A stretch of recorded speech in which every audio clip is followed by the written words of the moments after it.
Have you read the Dungeon Crawler Carl series? Oh my goodness, so much fun. I've got episodes on the books here on the channel, but now Zach is reading them today. He is with me. You don't see him yet, but he's here, and we're going to talk Dungeon Crawler Carl full spoil. If you haven't read these yet, go away, read them, come back.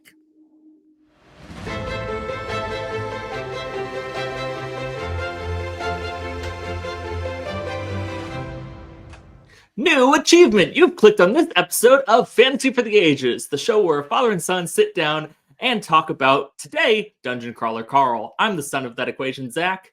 And I'm the father, Jim, and that was hilarious for the opening. I see what you did there, and I like it.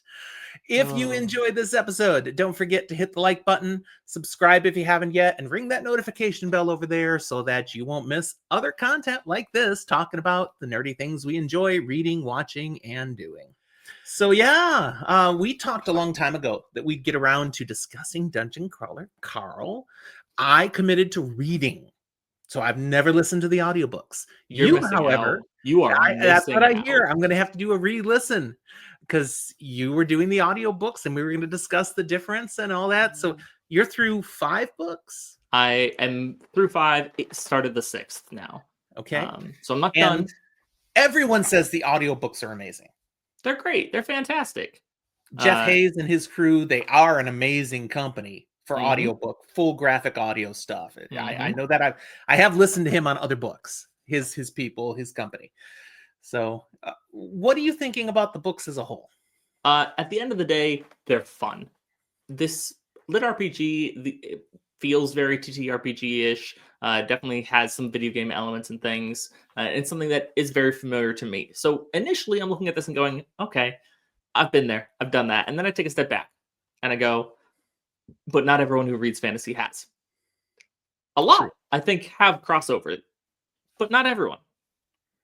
And so it is still a new idea to some people, and it's new to be this big, this mainstream. And I love that it's getting that recognition.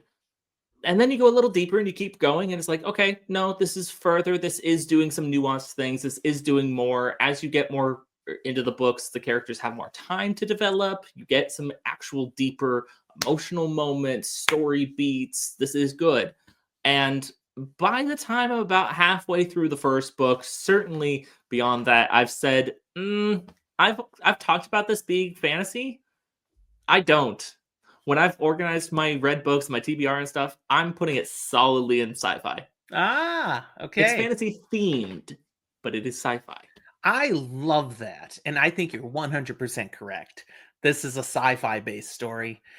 They happened to create a fantasy dungeon for their sci-fi television show being broadcast across the universe. And the story behind the story is fascinating. That's some of the best stuff. Yeah, we enjoy all the game mechanics and creatures and the problem solving they have to do dungeon level by dungeon level. But it's the bigger story that is more captivating to me. Do you agree with that? I think the big story is very interesting. The level by level in the dungeon stuff, especially as you get further in, does carry more about the bigger story. What's going on in there is actively impacting. I mean, I just finished book 5 where we're actually killing people from outside the dungeon in the dungeon. There are quote unquote real world consequences. Right. And the crawlers have been trying to say the whole time, like they probably have in previous seasons, hey, no, this is real world consequences. We matter. Yes. Yeah.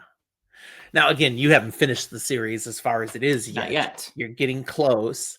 There's some stuff coming, my friend. Oh, yes. I can tell already. Things are gonna get intense. I definitely finished the last book that I had finished here and went, oh shit, in the epilogue as we find out about Eva putting the crown on Katya. And I'm like, that's not gonna go well. No, that is a serious complication. That's gonna be bad. Matt Dinniman has done a marvelous job plotting out this whole greater story. And for sure. I've just been captivated to see what he's building, the layers he continues to develop. even in the midst of each book having its own captivating story, this level that has to be solved. I also love that established very early on. The furthest anyone's gotten in one of these is floor 12, which is a great story device and plan because it tells us, hey, we can plant things, we know things for up to this point.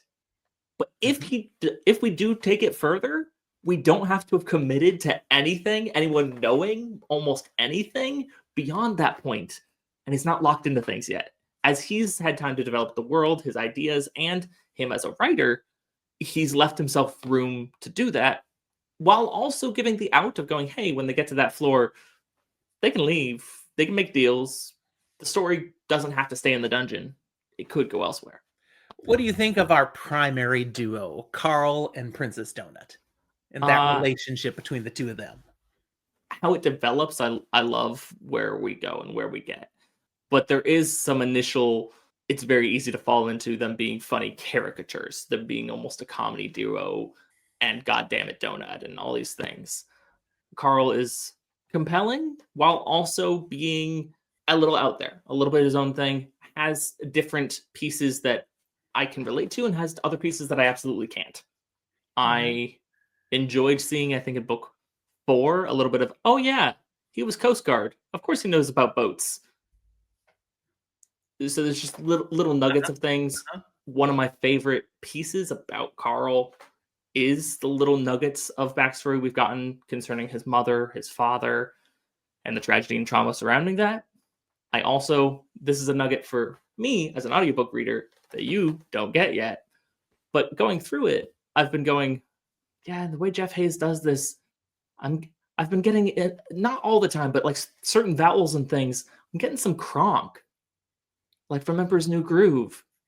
And then I get to book 6 and I see some special guests that are also part of narrating and doing things, and it introduces Patrick Warburton as Carl's dad. And I say, oh, so other people thought this too. And they said, let's get him on this. Maybe he was a fan of the books and said, hey, can I do a cameo? Can I be in In there? some way, shape, or form, it's very clear. Either it was intended intentionally, yes, it was inspired on his voice, and then so they brought him in for it, or people just noticed and they were like, oh yeah, that is kind of like him, and they brought him in. That's Or a great little he nugget. thought I love it. It was a great thing, but it was one of those moments where I stopped, I paused it, and I came out and I looked at Rach and I said, I knew it. Aha! I'm right. Oh, okay. Have you read any other LitRPG? Yes and no. I've got some that are on my TBR. The closest that you get for things that I've really dived into and loved would be Solo Leveling, and I've consumed that in a couple of different formats. I think that's fantastic. It's one of my favorite light novels slash mangas slash animes out there, and it has a very similar thing. There are a couple of other things like that, but this is one of the first that I've really dived into in like novella, novel, and beyond format. Yeah, I think I started in a great place and a bad place because this is really solid stuff. And So I is everything sense else there are other downhill from things I here? could go and explore now that won't be to the same level and might be disappointing. I've had some recommendations from others. We'll see. There was one other that I had previously done, Monster He Hunters. Who Fights with Monsters? No, not that one. It was a different little thing. It was a free Audible one, and it was Gotcha. Monster Hunters NYC. Gotcha. And it had some similarities. It had a game structure, but it wasn't something that had me going, oh, I need to read more lit RPG type things. Whereas this has been all consuming. Like I will go back and do the audio because I've heard so many people rave about it and it's already so hilarious just in print. For me, lit RPGs just feel like a natural extension of other things. So it's not a pivotal point of I'm going to go read this because it's lit RPG. Rather, it's a format in which I feel comfortable. And so I feel down to go read lit RPG if I hear it's a really good story. There you go. So I have done content on the books of the series that are out so far. I am jealous that some booktubers have, for weeks now, had an arc of the next book. I'm like, Matt Dinniman, come on. I've already been praising your books. Where's my arc? Alas. That's fair. I will say, even if I had finished all of it, I wouldn't be in the same boat as you, if only because I'm pretty sure the audiobook release date is a couple weeks after There you go. the text release date, anyways. So you're going to have picked up and probably finished this before I've started it. This is one of those books that's one of the rare books that's an insta read. You know, when it hits, stop what I'm doing, read this one. 12 Months by Jim Butcher will be like that in January, the next book of the Dresden Files. And whenever this next book comes out, I'm going to read it. Bam, right there and then. Yeah. Looking forward to it. All right. Any last thoughts? We just wanted to give people a taste of, yes, you're enjoying it too. It's a great series. It's good. It's enjoyable. You should read it. Let's put it this way. There are very few books that I've enjoyed well enough and thought were just a fun time and very approachable that I've turned to Rach and gone, you should read this. You're reading this. Mistborn hit that list. Yeah. And Dungeon Crawler Carl hit that list. And she now has about an hour left in the first book. Okay. And she's feeling you were right or not getting it the same? She's enjoying it much. I see her laugh. Okay. Very good. But I won't speak on her behalf anything beyond that. Well, keep your work up here on this, and perhaps when the new one comes out, we can talk about it together. We can do a review together. Yeah. But that's what we'll leave you today. Again, if you enjoyed this, don't forget to like, subscribe, and hit that notification bell. Subscribers, man, we're getting close to 5,000 subscribers, and maybe we can do it before the end of the year and have another celebration. That would be great.